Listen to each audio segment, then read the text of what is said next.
हमारे आचार्यों के सानिध्य में बैठ करके यहाँ से चाहे विचारों की बात हो चाहे धन की बात हो, यहाँ से धनाढ्य होकर के चले जाते थे। यही वो पारसमणि पत्थर था। तो इसीलिए हमारे स्वामी जी ने कहा कि वेदों में समस्त ज्ञान विज्ञान है और उसमें दो प्रकार की आज्ञाएं दी गई है और दोनों प्रकार की आज्ञाएं हैं। कहा गया कि जुआ मत खेलो, खेती करो। अब शेरमा दिव्य, हे मनुष्य तू जुआ मत खेल, खेती कर, परिश्रम कर। और जिसने वेद की आज्ञाओं को तोड़ा, एक आज्ञाओं के तोड़ने से इस देश का पतन हो गया। वेद कहता है कि जुआ मत खेलो, लेकिन धर्म युधिष्ठिर ने दो बार जुआ खेला। यदि वो वेद की आज्ञाओं का पालन करता तो इतना बड़ा पतन ना होता, इतना बड़ा विनाश ना होता। वेद कहता है कि शराब मत पियो, लेकिन आज ये आर्यवर्त ऋषियों की संतान नशे में चूर हो गई, पतन की तरफ जा रहा है। वेद कहता है कि चोरी मत करो, लेकिन आज यहां तुम देखते हैं कि कितना बुरा हाल भ्रष्टाचार है। जो वेद की आज्ञाओं का पालन करता है उसको सुख मिलता है, आनंद मिलता है, और जो वेद की आज्ञाओं का उल्लंघन करता है उसका पतन होता है। तो मेरे ऋषि ने कहा कि हमें निश्चय से वेदों का अध्ययन करना चाहिए और वेद ज्ञान ही हमको शांति देने वाला है। 4 प्रकार का ज्ञान है संसार के अंदर। जो वैदिक ज्ञान होता है उसको तत्व ज्ञान कहा है, यथार्थ ज्ञान कहा है। एक होता है शाब्दिक ज्ञान। शाब्दिक ज्ञान होता है, हमने पुस्तकों में पढ़ा चोरी नहीं करनी चाहिए, लेकिन करते हैं। हमने पुस्तकों में पढ़ा किसी का अपमान नहीं करना चाहिए, लेकिन करते हैं। हमने पुस्तकों में पढ़ा शराब नहीं पीनी चाहिए, लेकिन पीते हैं।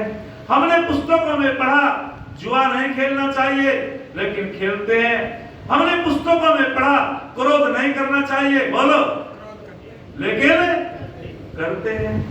आचार्य द्रोण ने कहा अपने शिष्यों को कि बेटा छोटा सा पाठ है, याद करके लाना कि क्रोध मत करना। बस दुर्योधन ने, अर्जुन ने, दुशासन ने, सबने सुना दिया।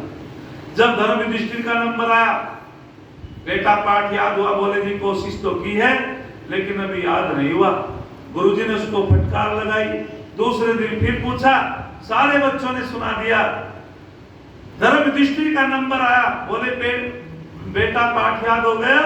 बोले कोशिश तो की है गुरुजी, पक्का याद नहीं हुआ। पर गुरुजी को क्रोध आ गया, नारायण कहीं का, छोटा सा पाठ याद नहीं हुआ, सारे बच्चों ने तो सुना दिया और तुम्हें 2 दिन हो गए, कहते हैं कोशिश तो कर रहा हूं, पक्का याद नहीं हुआ।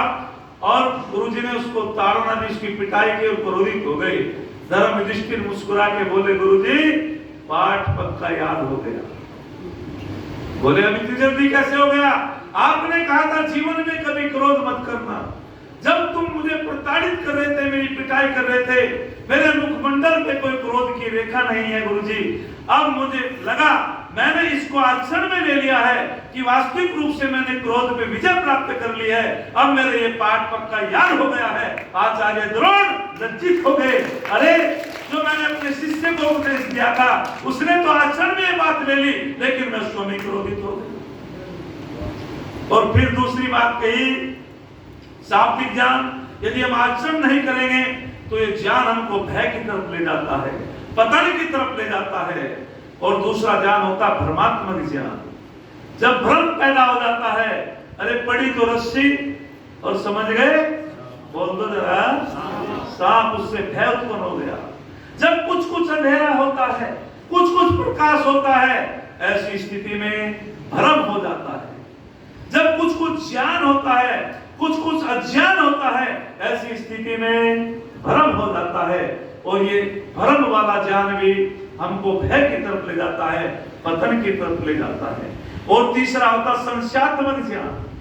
संशय हो जाती है व्यक्ति के अंदर, और जब संशय हो जाती है तो घरों में झगड़े हो जाते हैं, लड़ाई हो जाते हैं। संशय पति पत्नी में भी हो सकता है, संशय पिता पुत्र में भी हो सकता है। और कहते हैं कि जो संशय आत्मा है भगवान कृष्ण, निश्चित रूपे वो कभी भी सुख शांति को प्राप्त नहीं होता। संशय बहुत एक प्रकार से भयंकर अज्ञान होता है। संशय हो गया कि क्या पता, मन में विचार एक साथ 2-3 आ जाते हैं, अरे प्रभु है भी या नहीं, क्या जरूरत है भक्ति करने की?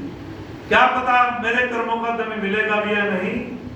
जब संशय हो जाता है व्यक्ति, मन में एक साथ कई विचार होते हैं, संकल्प विकल्प साथ साथ चलते रहते हैं, ऐसी स्थिति में संशय हो जाता है और ये संशय वाला ज्ञान भी भय की तरफ ले जाता है, उद्देश्य की पूर्ति नहीं करा पाता। हमारा उद्देश्य क्या है वो भ्रमित हो जाता है। और चौथा ज्ञान होता है तत्व ज्ञान, वेद ज्ञान, यथार्थ ज्ञान। और ऋषि मुनि जब तत्व ज्ञान को अर्जित कर लेते हैं वे भयमुक्त हो जाते हैं, उनका यह लोक भी सुधर जाता है और लोक भी सुधर जाता है। आओ वेदों की ओर लौटो, हमें वेदों का अध्ययन करना चाहिए। एक छंद कह करके मैं अपनी वाणी को विराम देता हूं। किसी ने बहुत सुंदर कहा है, अरे लोग डूबते हैं, लोग डूबते हैं अपने आप, समुद्र को दोष देते हैं, मंजिल ना मिलने पर किस्मत को दोष देते हैं। अरे खुद तो संभल करके चलते नहीं, यदि लग जाए ठोकरे तो पत्थर को दोष देते हैं, यदि लग जाए ठोकरे तो पत्थर को दोष देते हैं। यदि ओम सम आप लोगों का धन्यवाद, आपने दर्शित होकर के सुना, बहुत वेद ज्ञान विज्ञान का विषय है।